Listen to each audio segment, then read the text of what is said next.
سے پہلے جو ہٹ کیا گیا وہ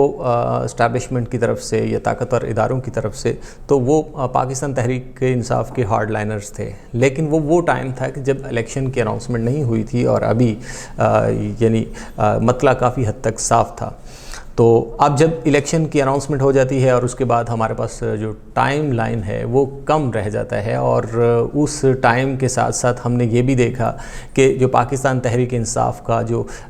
پبلک پلس کے حوالے سے جو مومنٹم ہے وہ اس طرح بریک نہیں ہوا جس کو ایکسپیکٹ کیا جا رہا تھا کہ اگر مین لیڈرشپ اور خاص طور پہ عمران خان کی گرفتاری کے بعد اس میں کہیں نہ کہیں کمی آ سکتی ہے، لیکن ایسا نہیں ہوا. تو اس صورتحال کو سامنے رکھتے ہوئے کہ اگر جیسے جیسے الیکشن قریب آئیں گے تو چونکہ پاکستان تحریک انصاف جو اس وقت بالکل جسے پورے سیاسی میدان کے اندر کوئی سپیس جو ہے وہ ہمیں ملتی ہوئی نظر نہیں آتی، اور اس صورتحال میں پاکستان تحریک انصاف کی جو بڑی اسٹریٹجی وہ یہی ہوگی کہ وہ جو پبلک پلس کے اندر جہاں جہاں پہ اس کی جماعت کی کہیں پہ ہمدردی موجود ہے تو اس کو کہیں پہ موبلائز کر کے اس کو کسی جگہ پہ، میں یہ تو نہیں کہوں گا کہ وہ 9 مئی کا دوبارہ سے ایک واقعہ دہرانے کی کوشش کر سکتے ہیں، لیکن یہ ضرور ہے کہ ایک ایسی ایجیٹیشن یا ایسی فضا ضرور پیدا کر سکتے ہیں کہ جس کے بعد جو الیکشن ہیں اگر وہ پاکستان تحریک انصاف کے بغیر لڑے جاتے ہیں یا عمران خان کے بغیر لڑے جاتے ہیں تو ان الیکشن کے انعقاد کو جو ہے وہ نہ صرف پاکستان میں اور بلکہ انٹرنیشنل سطح پر بھی ان کو مشکوک قرار دیا جا سکتا ہے، اور اس کو یہ سمجھا جا سکتا ہے کہ اس کا جو ایک میجر سٹیک ہولڈر ہے اس کو الیکشن سے دور رکھا گیا. تو یہ ایک طرح کی کمپین جو ہے وہ پاکستان تحریک انصاف سے ان دنوں میں ایکسپیکٹ کی جا سکتی ہے کہ اس پروسیس کے اندر جو لوگ خاص طور پہ اسد کیسر اور فواد چودھری، چونکہ ان کا ماضی کا ریکارڈ یہ رہا ہے کہ یہ ہمیشہ طاقت کے وانوں کے ساتھ بھی ان کا مراسم اسی طرح رہے ہیں. تیسرا کردار ہم اگر پرویز خٹک کو شامل کرتے ہیں تو پاکستان تحریک انصاف کے جیسے جب بھی کبھی اسٹیبلشمنٹ کے ساتھ ان کی گورنمنٹ کا تناؤ آیا ہے تو یہ 3 کرداروں نے جو ہے وہ کہیں نہ کہیں رابطے کا پل جو ہے یا رابطے کا کردار جو ہے وہ ادا کیا ہے. اسی طرح اپوزیشن کے ساتھ جب کبھی حکومت اور اپوزیشن کے درمیان اس کی مخالفت کی یا ایک دوسرے کو عدم قبولیت کی جو ایک انٹینسٹی ہے اس نے زور پکڑا ہے تو تب بھی یہ لوگ تھے کہ جنہوں نے اس فضا کو بہتر بنانے کے لیے یا سازگار بنانے کے لیے جو رول ادا کیا تھا. تو اس طرح یعنی یہ بنیادی طور پہ یہ وہ کردار ہیں کہ جنہوں نے کبھی بھی پاکستان تحریک انصاف کے حوالے سے وہ سٹانس نہیں لیا جو سٹانس عمران خان اور عمران خان کے بہت سارے قریبی جیسے زلفی بخاری اور اس طرح کے بہت سارے کردار یہ کام کرتے رہے ہیں. شہباز گل جو ہے وہ کام کرتا رہا ہے، تو یہ کبھی بھی ہارڈ لائن طرح نہیں رہے. تو ان کی گرفتاری کرنے کا مقصد شاید ایک یہ بھی ہو سکتا ہے کہ ایک تو اس کا پرسپیکٹو یہ ہے کہ یہ وہ لوگ ہیں کہ جو دوبارہ سے پاکستان تحریک انصاف اور اسٹیبلشمنٹ کے درمیان تعلقات کو بہتر بنانے کی کوشش کر سکتے تھے اور وہ کر رہے تھے، اور ان کو ایک پراپر جو ہے وہ شٹ اپ کال دی گئی ہے. اور دوسری چیز یہ ہے کہ شاید ان کرداروں کو بھی جو ہے وہ ایک باقاعدہ ایک طرح سے سرخ جھنڈی دکھا دی گئی ہے کہ جو کردار نہ جو ہے وہ صحیح طریقے سے استحکام پارٹی کا حصہ بن پا رہے تھے، نہ پرویز خٹک کے ساتھ چل پا رہے تھے، اور نہ ہی کسی ان کی کوئی واضح جو لائن ہے وہ واضح نہیں. تو جو ابھی کشمکش کا شکار لوگ تھے تو شاید ان کو روکنا یا ان کو شٹ اپ کال دینے کا مقصد یہ ہے کہ ان تمام لوگوں کو شٹ اپ کال دینا ہے کہ جو اسی طرح کی صورتحال سے گزر رہے ہیں. اس سے پہلے کہ پاکستان تحریک انصاف کوئی اپنی انرجی کو جو اپنی پولیٹیکل پاپولرٹی ہے اس کو موبلائز کر کے آگے بڑھنے کی کوشش کرتی یا کوئی ایک ایسا قدم کوئی ایسی اناؤنسمنٹ سامنے آتی تو اس سے پہلے ہی جو ہے وہ اسٹیبلشمنٹ کی طرف سے ان چیزوں کا اندیا اس چیز کا یعنی کر رہا ہے، اس چیز کی غمازی کر رہا ہے کہ بنیادی طور پہ اب عمران خان کے لیے کہ پاکستان کی جو اس وقت کی موجودہ سیاست ہے یا خاص طور پہ جو آنے والے الیکشن ہیں وہاں پہ کوئی گنجائش نہیں ہے. دوسرا ہم نے دیکھا کہ اس کے ساتھ ساتھ عمران خان اور پاکستان تحریک انصاف کے ارد گرد جو ہے وہ دائرہ اور زیادہ تنگ ہو رہا ہے کہ جیسے ابھی ہم نے پچھلی جو ورڈکٹ ہے جس میں سپریم کورٹ کی طرف سے آبزرویشنز آئیں کہ ان تمام عناصر جن میں اسد کیسر اور صدر علوی جس کا حصہ رہے کہ جس میں اسمبلی کو ڈیزالو کرنے کی بات کی گئی. ہم نے اسد قیصر اور فواد چودھری کی گرفتاری کے بعد ہم دیکھیں کہ جو دائرہ کار ہے وہ قاسم سوری اور صدر جو علوی ہیں ان تک بھی جو ہے وہ ہمیں پھیلتا ہوا نظر آ رہا ہے. اور اس کے ساتھ ساتھ یعنی یہ تو وہ پرابلمز ہیں جو پاکستان تحریک انصاف کو فیس کرنا پڑیں گے. یہ وہ چیلنجز ہیں. میں سمجھتا ہوں کہ پاکستان تحریک انصاف کے لیے شاید وہ آخری چیک میٹ ہوگا جو ہے وہ فارن فنڈنگ کا کیس ہے, کیونکہ عمران خان تو آلریڈی چونکہ جیل میں ہیں اور اس کے ساتھ پارٹی کی بڑی جو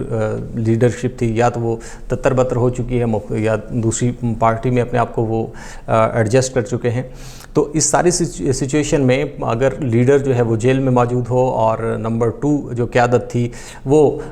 چھوڑ چکی ہو اور اس کے بعد اب نمبر 3 والی جو قیادت ہے تو وہ اگر موبلائز کرنے پہ آتی ہے تو اس کے پاس پھر بھی ایک جو پارٹی ہے یا پاکستان تحریک انصاف ہے اس کا برانڈ تو موجود ہوگا. تو وہ جو امکانات ہیں کہ وہ ان کو موبلائز کیا جا سکتا ہے تو وہ چیک میٹ یہ ہو سکتا ہے کہ الیکشن کے بہت قریب اگر پاکستان تحریک انصاف کچھ اسی طرح کا یعنی سوچتی ہے, یعنی اگر وہ کوئی درمیانہ راستہ تلاش نہیں کرتی اور کوئی آصف علی زرداری والا جو پولیٹیکل فارمولا ہے اس پہ اگر وہ آگے نہیں بڑھ پاتی تو اس کا مطلب یہی ہوگا کہ پاکستان تحریک انصاف کے اوپر فارن فنڈنگ کیس کی وجہ سے وہ پابندی لگ سکتی ہے. اس کے بعد پوری کی پوری جماعت, نہ صرف عمران خان تو آؤٹ ہیں ہی بلکہ ساتھ ساتھ پوری جماعت جو ہے وہ اس پورے پولیٹیکل پروسیس سے جو ہے وہ قانونی طور پہ جو ہے وہ آؤٹ ہو سکتی ہے. تو یہ وہ چیک میٹ ہے جو بنیادی طور پہ پاکستان تحریک انصاف کے جو سنجیدہ حلقے ہیں ان کو بھی اندازہ ہے اور باقی تمام سٹیک ہولڈرز کو بھی اندازہ ہے. تو اس لیے ان تمام چیزوں کو سامنے رکھتے ہوئے اب یہ جو مستقبل کا جو ایک ہم دیکھ رہے ہیں کہ ایک لینڈسکیپ یا ایک کینوس دیکھ رہے ہیں, اس کینوس کے اندر جتنے بھی رنگ بھرے جانے ہیں اب ان رنگوں کے پیچھے بنیادی طور پہ وہ حکمت, وہ دانشمندی ضرور کار فرما ہو سکتی ہے اگر ہم اسے بہت پازیٹیو لینے کی کوشش کریں کہ اگر اس میں تمام پولیٹیکل پارٹیز جو ہیں وہ کم از کم اپنا حصہ یا اپنا کنٹریبیوشن جو ہے وہ اس میں ضرور شامل کر سکیں. تو اس کی ایک ہی راستہ ہے اس کا, اور وہ ہے کہ مفاہمت کے ساتھ آگے بڑھنے کی پالیسی. اور وہ مفاہمت کی پالیسی جو شاید پاکستان مسلم لیگ نون کا جب میاں نواز شریف لاہور میں آتے ہیں تو اس وقت جب وہ مفاہمت کی بات کرتے ہیں تو بنیادی طور پہ شاید یہ وہ مفاہمت کی بات وہ بہت بڑا بیانیہ ہے کہ جس کو پاکستان کی جو سیاسی قیادت ہے خواہ وہ کسی بھی سیاسی جماعت سے تعلق رکھتی ہو اس کو لے کے آگے بڑھنا ہوگا, اور یہی جمہوریت کی بقا ہو سکتی ہے. ورنہ جمہوریت کے لیے بے شمار جو ہے وہ خطرات کل کلاں کو سامنے آ سکتے ہیں. اور آپ کو پتہ ہے کہ جیسے پچھلے الیکشن میں جب میاں نواز شریف نہیں تھے اور وہ اسی جگہ پہ تھے جہاں پہ آج عمران خان ہیں, تو کتنا اثر پڑتا ہے الیکشن میں جب کوئی اگر لیڈر جو ہے وہ خود پارٹیسپیٹ نہیں کر پا رہا ہوتا یا پبلک نہیں جا پا رہا ہوتا. تو جو پبلک کو موبلائز کرنے کا مرحلہ ہے وہ ہمیشہ لیڈرشپ کے اوپر ہوتا ہے, اور وہ لیڈر ہی بیسیکلی اس کو موبلائز کر رہا ہوتا ہے. تو ہم نے دیکھا کہ وہ سیٹ بیک جو ہے وہ پاکستان مسلم لیگ نون کو بھی ملا, اور یہی سیٹ بیک جو ہے وہ عمران خان کو بھی اسی صورت میں مل سکتا ہے. تو اس لیے ایک تو پاکستان تحریک انصاف کے اندر یہ ایک ویکنس یہ بھی ہے. دوسری چیز یہ ہے کہ چونکہ ہم یہ جو 9 مئی کے واقعے کے بعد پاکستان تحریک انصاف اور اسٹیبلشمنٹ کے بیچ میں جتنا فاصلہ بڑھ چکا ہے, اب اس فاصلے کو آپ نارملائز کرنے کے لیے بھی شاید آپ کو ایک منطقی وقت چاہیے ہوگا, اور ان اداروں کے ساتھ جڑے بہت سارے لوگوں کو دوبارہ سے پاکستان تحریک انصاف یا اس کے رویے کے اوپر اعتماد کرنے کے لیے بھی ایک وقت درکار ہے. تو وہ ایک ریشنل وقت ہے جو شاید عمران خان کو بھی دینا چاہیے اور تمام اداروں کو بھی عمران خان کو دینا چاہیے. تو پھر شاید چیزیں جو ہیں وہ آگے بڑھتی ہوئی نظر آ سکتی ہیں. اور بصورت دیگر کہ اگر چیزیں ویسے ہی ڈیڈ لاک کا شکار ہوں اور جہاں پہ عمران خان اپنا نظریہ لے کے بیٹھے ہوں اور دوسری طرف اسٹیبلشمنٹ اپنا وہ رد عمل لے کے بیٹھے ہوں جو 9 مئی کے بعد پیدا ہوتا ہے, تو اس کے بعد تو آپ یہ کہہ سکتے ہیں کہ پاکستانی سیاست کو سامنے رکھتے ہوئے وہ جو گیپ کبھی مصنوعی طریقے سے فل کیا گیا تھا، وہ اسی طرح جو ہے وہ آہستہ آہستہ ہمیں ختم ہوتا ہوا دکھائی دے گا۔ اور یہاں پہ ہمارے ہاں ایک تاریخ ہے کہ جیسے ہی کوئی سٹیٹس کو کی طرف جا رہا ہوتا ہے تو